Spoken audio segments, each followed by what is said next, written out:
Kung ombudsman ang tatanungin, suspicious o kahinahinala raw ang medical leave extension ni na Senator Loren Legarda at ng kanyang anak na si Congressman Leandro Leviste. Ang mag-ina, posibleng manong nag-a-apply na ng asylum sa France matapos ireklamo ng plunder at graft ng ombudsman. Narito ang Frontline Report. Extended ulit ang medical leave ni Senator Loren Legarda. Pangalawang extension na yan mula nang lumipad siya pa France. Pero ngayon, hindi malinaw kung nasang bansa na siya. Ang original final na leave ng senadora ay August 3 to 5 lang, hanggang sa ginawa niya itong August 11 hanggang 12. At kahapon nga, kinumpirma ng Senate Secretary na naurong ang balik trabaho ni Legarda dahil extended ulit ang medical leave nito hanggang August 17 to 19. Ang anak naman ni Legarda na si Batangas 1st District Representative Leandro Leviste, nag-file ng 2 buwang leave sa Kongreso. Unang naiulat na kasama niya ang kongresista sa France, pero hiwalay sila ng flight. Ayon sa Travel Authority ni Leviste, mula July 26 hanggang September 24 ang kanyang leave para bumisita sa iba't ibang bansa. Ang galawang yan ay napuna na ng Office of the Ombudsman.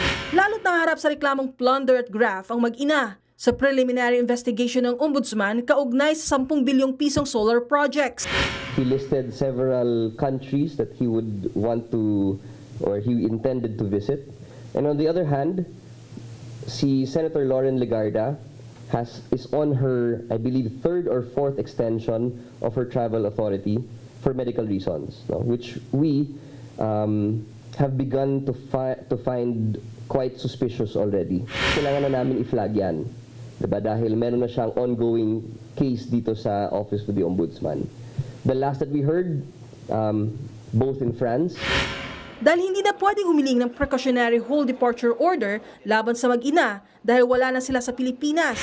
Ang maaari raw gawin sakaling tumagal pa ang absence ng senadora at kongresista, i-cancel ang kanilang mga passport.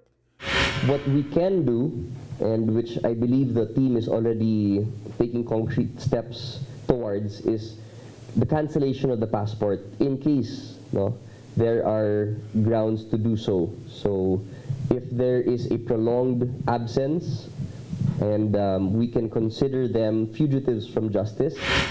Nang tanungin naman si Attorney Clavano kung posible bang kumuha ng asylum sa France ang mag-ina, sagot ni Clavano, Possible na nag-seek ng asylum. However, the only ground that she would be using to seek for asylum is political persecution. No? Yan lang po yung pwedeng gawin. Sa huli, umaasa raw ang ombudsman na babalik sa Pilipinas ang mag-ina para harapin ang mga ipinupukol na issue kaugnay sa solar projects. Humingi na ng pahayag ang News 5 kay Senator Legarda at Congressman Leviste, pero wala pa silang tugon. Pero kung matatandaan, noong August 7, nag-post sa Facebook ang senadora na kinukumpirma ang kanyang medical leave. Humiling din siya sa publiko na huwag bahiran ng maling konklusyon ang kanyang biyahe at huwag din daw iugnay sa anyay mga paratang na walang katotohanan at batayan. Nagbabalita mula sa Frontline, Malu Echeverria, News 5.